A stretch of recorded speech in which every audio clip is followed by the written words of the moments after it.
اب اگلے خطیب ہیں محمد زید رفیق احمد. ان کا موضوع ہے فتنہ بے حجابی. موضوع پائیں اور اپنے موضوع کی وضاحت فرمائیں.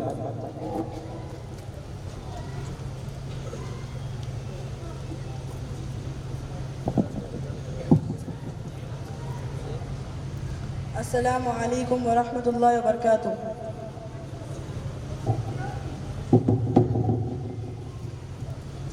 نحمده ونصلي على رسوله الكريم. اما بعد، اعوذ باللہ من الشیطان الرجیم. بسم اللہ الرحمن الرحیم. فقال اللہ تعالی ان اللہ لا يغیر ما بقوم حتى يغیروا ما بانفسهم. صدر انجمن، حکم صاحبان، اساتذہ اکرام اور میرے اسلامی بھائیوں، آج کے سالانہ انجمن میں میری تقریر کا عنوان ہے فتنہ بے حجابی. محترم حضرات، پہلے ہم یہ کہا کرتے تھے کہ مشرق مشرق ہے اور مغرب مغرب، لیکن آج ہم یہ دیکھ رہے ہیں کہ ہمارا مشرق بھی مغرب بنتا جا رہا ہے. عورتوں اور لڑکیوں کی اندھی آزادی کے جو افسانے ہم مغرب کے بارے میں سنا کرتے تھے، وہی سب کچھ مشرقی ممالک اور ہمارے ملک ہندوستان میں ہو رہا ہے. لڑکیاں نہ صرف بڑی تیزی سے بے پردہ ہو رہی ہیں، بلکہ حسن کی نمائش بھی عام ہے. ہر پارک، ہر سنیما اور ہر بازار میں ایسی بے شمار بے پردہ لڑکیاں ملیں گی جو 16 سنگار کر کے گھروں سے نکلتی ہیں اور نمائش حسن کو عیب نہیں سمجھتی. بے پردگی کا نتیجہ یہ ہوتا ہے کہ لڑکوں اور لڑکیوں کا عام خیال ہے کہ وہی شادیاں خوشگوار اور کامیاب ثابت ہوتی ہیں جو باہمی میں عشق و محبت کے بعد کی جاتی ہے. حالانکہ حالات کا تجربہ یہ بتاتا ہے کہ عشق و عاشقی کی شادیاں مشکل ہی سے کامیاب ہوتی ہیں، جس کی مثال یورپ تو ہے ہی، بلکہ اس طرح کی شادیوں کا سروے کر کے ہندوستان میں بھی حقیقت معلوم کی جا سکتی ہے. اس غیر فطری اور اندھی آزادی و بے حجابی کا افسوسناک پہلو یہ ہے کہ یورپ آج جس کی تہذیب اپنانے کے لیے نوجوان طبقہ، خواہ لڑکا ہو یا لڑکی، اس کے پیچھے دوڑ رہا ہے، اسی آزادی و بے حجابی سے یورپ آج خود بیزار ہے. یورپ کی ایک خاتون کا کہنا ہے کہ ہمارے ملک میں 100 میں سے 80 شادیوں کا نتیجہ طلاق ہوتا ہے، اس لیے کہ لڑکے اور لڑکیاں ابتدا میں جذبات گروں میں اندھوں کا شادیاں رچا لیتے ہیں، لیکن شادی ہونے کے بعد بدمزگیاں پیدا ہو جاتی ہیں. مشرق کی خصوصیت یہ رہی ہے کہ اس نے عورتوں کو مردوں کا کھلونا بنایا، بلکہ عورت کو دنیا کی سب سے پاک اور مقدس امانت قرار دیا ہے. چنانچہ مشرقی عورت جب تک اپنے تقدس کے دائرے میں رہی، ہمارے گھر امن و امان اور سکون کے گہوارے بنے رہے اور عورتوں کی زندگیاں بھی بڑے اطمینان سے گزرتی رہی. مگر افسوس کہ مغرب کے سیلاب نے ہمارے ملک اور ہمارے معاشرے کی خصوصیت کو برباد کر کے رکھ دیا ہے، اور مغربی تعلیم جو اخلاقیات کے معاملہ میں قطعی کوری ہے، اس نے ہمارے ملک اور ہمارے معاشرے کے لڑکوں اور لڑکیوں کو تباہی و بربادی کے راستے پر ڈال دیا ہے.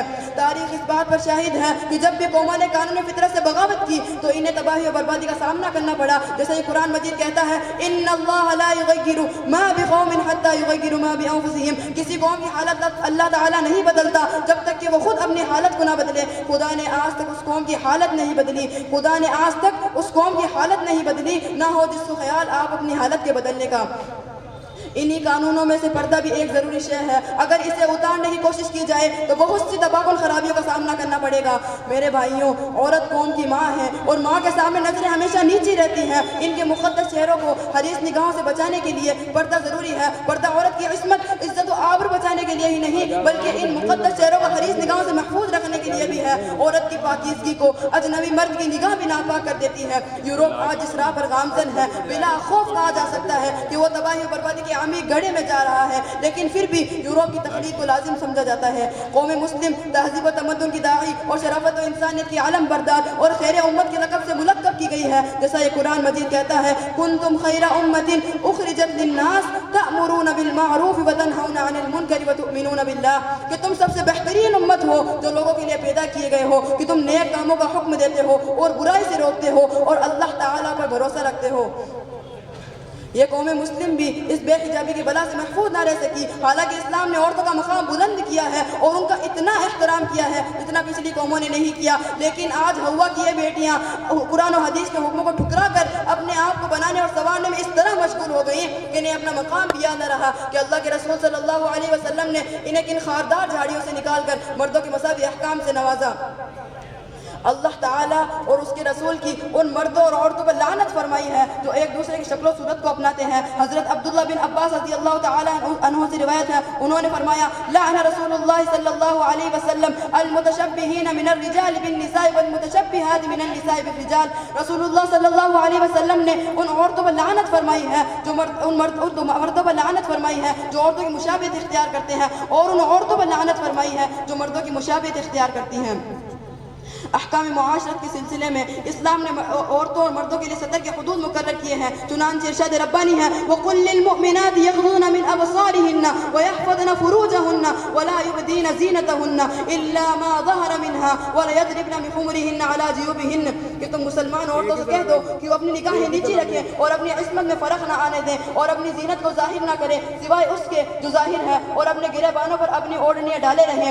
اسلام نے عورتوں کو ہدایت کی ہے کہ وہ گھر سے باہر نکلتے وقت اپنی زینت کا اظہار نہ کریں جس کی وجہ سے لوگ فتنے میں پڑ جائیں۔ حضرات، آج اگر خواتین اسلامی دائرے میں رہ کر شریعت کے احکام پر عمل پیرا ہو کر محض ضرورت کے تحت باہر نکلیں تو ایک صالح معاشرہ کی تشکیل میں کافی مدد ملے گی اور مسلم معاشرے سے بے حیائی اور بدچلی کا ایک حد تک خاتمہ ہوگا۔